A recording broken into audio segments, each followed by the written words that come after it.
Bismillahirrahmanirrahim. Assalamualaikum warahmatullahi wabarakatuh.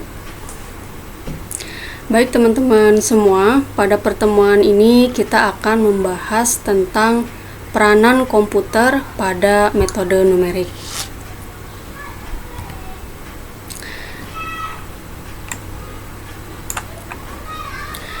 Nah, sebelum ini kita harus tahu dulu istilah dari peranan komputer. Peran itu kan kedudukan ya, peran, kedudukan atau hak kewajiban. Jadi hak kewajiban yang harus kita lakukan sebagai orang teknik informatika terhadap metode numerik. Nah, di sini ada beberapa bahasa pemrograman yang bisa digunakan untuk mengoperasikan atau membuat aplikasi perhitungan dari metode numerik. Di sini ada Fortran. Fortran itu kepanjangan dari formula translator. Terus ada Pascal, C, C++, Basic, dan juga ada Python ya, dan sebagainya. Nah, ternyata sudah ada aplikasi yang bisa digunakan untuk mengoperasikan beberapa algoritma atau metode dari metode numerik. Ini ada MATLAB, MATCAD, Maple, Mathematica, Eureka, dan lain-lain. Teman-teman bisa cari informasi dari berbagai sumber bahasa pemrograman apa saja yang bisa dijadikan bahasa untuk membuat aplikasi metode numerik, dan juga aplikasi apa saja yang di situ sudah terdapat banyak library untuk mengoperasikan persoalan atau rumus dari metode numerik. Nah, kebanyakan yang sudah dilakukan itu MATLAB ya, karena sudah terkenal. Ini MATLAB ini merupakan aplikasi yang digunakan untuk menganalisis data, membuat algoritma, menciptakan pemodelan, dan juga aplikasi. MATLAB ini kepanjangan dari Matrix Laboratory atau Laboratorium Matrix ya.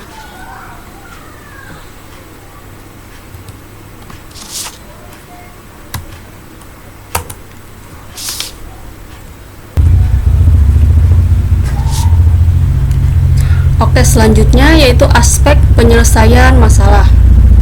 Nah, aspek itu apa? Aspek itu unsur atau tanda ya, unsur-unsur untuk menyelesaikan masalah dalam metode numerik. Nah, berikut ini unsur-unsurnya. Pertama adalah kompleksitas dari masalah yang harus atau yang akan diselesaikan. Jadi seberapa kompleks, seberapa rumit, seberapa lengkap gitu ya.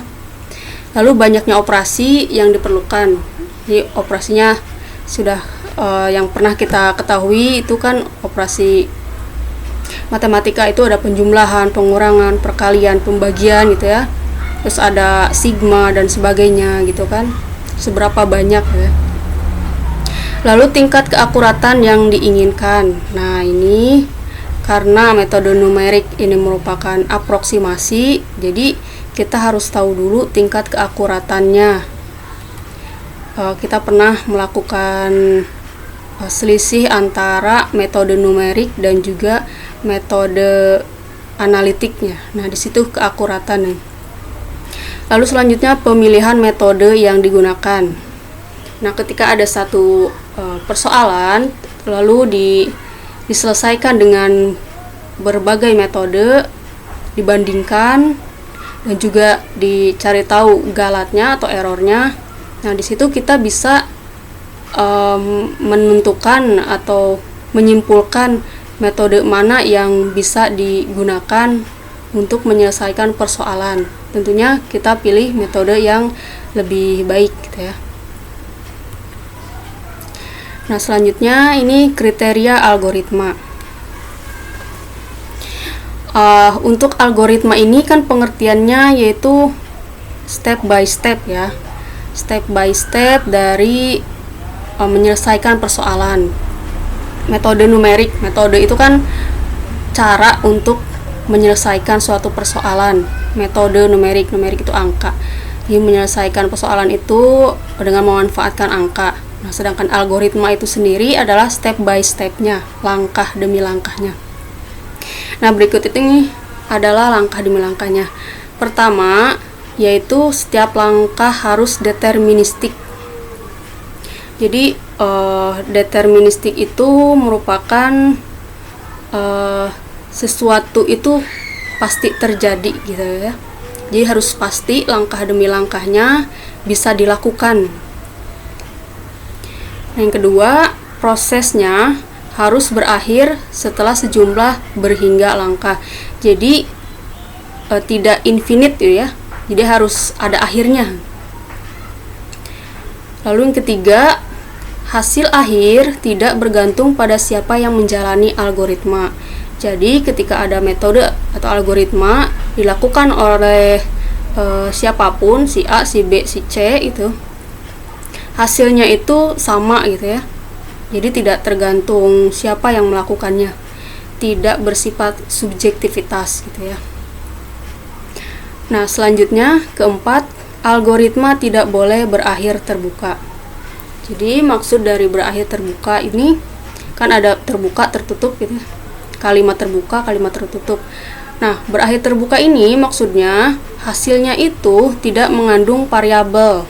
Karena metode numerik, jadi hasilnya itu memang harus angka gitu ya. Tidak mengandung variabel, jadi tidak ada persoalan yang memang harus diselesaikan lagi. Seperti itu. Jadi algoritmanya harus bersifat tertutup gitu. Jadi nilainya sudah bisa ditentukan. Selanjutnya nomor 5, algoritma harus cukup umum untuk menangani keperluan apapun. Jadi algoritma tersebut memang tidak hanya untuk menyelesaikan satu persoalan. Nah, beberapa persoalan yang memang bisa diselesaikan oleh algoritma tersebut. Jadi bukan hanya satu saja. Nah, seperti itu.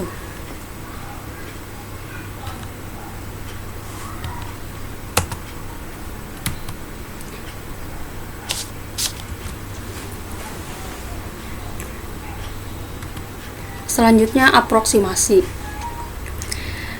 Nah, di dalam metode numerik kita akan selalu membahas tentang aproksimasi dan juga galat. Aproksimasi atau bisa disebut juga hampiran atau pendekatan, itu sama saja ya.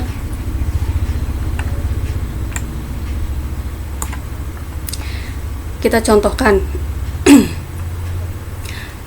Di sini ada penggaris ketika menghitung, misalnya menghitung panjang suatu. Nah, penggaris tersebut, panjang sesuatu tersebut, dia menunjukkan misalnya di sini, di titik ini. Nah, ini kan antara 59 dan juga 60 ya. 59 dan 60, sehingga kita hanya bisa menyebutkan ukuran panjangnya itu 59 atau 60 gitu ya.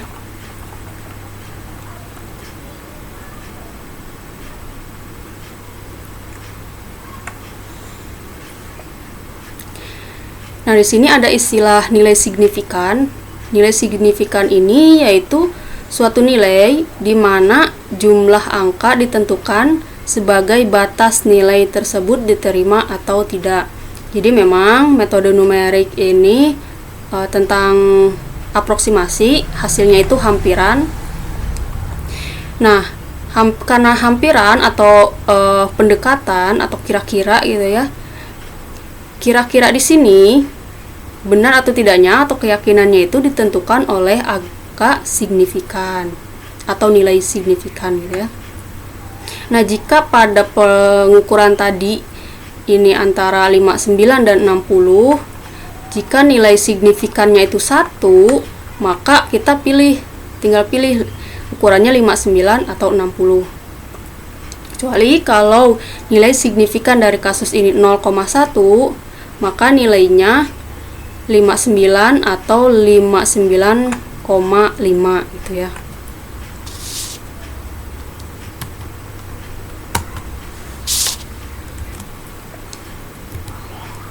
Nah, untuk memahami lagi tentang aproksimasi, ini ada contoh lagi. Misal seseorang menimbang berat badannya dan ternyata di timbangan tersebut menunjukkan garis pada 62 atau 63. Maksudnya adalah garis merah ini dia menunjukkan garis satuan di antara 62 dan juga 63, sehingga kita bisa menyebutnya berat badan seseorang tersebut 62 atau 63. Nah, kita tidak bisa mengetahui ketelitian dari data tersebut. Misalnya ingin ketelitiannya itu 1 digit di belakang koma, maka bisa disebut 62,7 atau 62,9 atau 62,5 gitu ya. Nah, ini karena keterbatasan dari timbangan ya, jadi hanya bisa menduga digit berikutnya. Karena aneh juga jika berat badannya itu 62,8976 dan sebagainya gitu ya. Maka ini diperkirakan saja, kira-kira atau aproksimasi.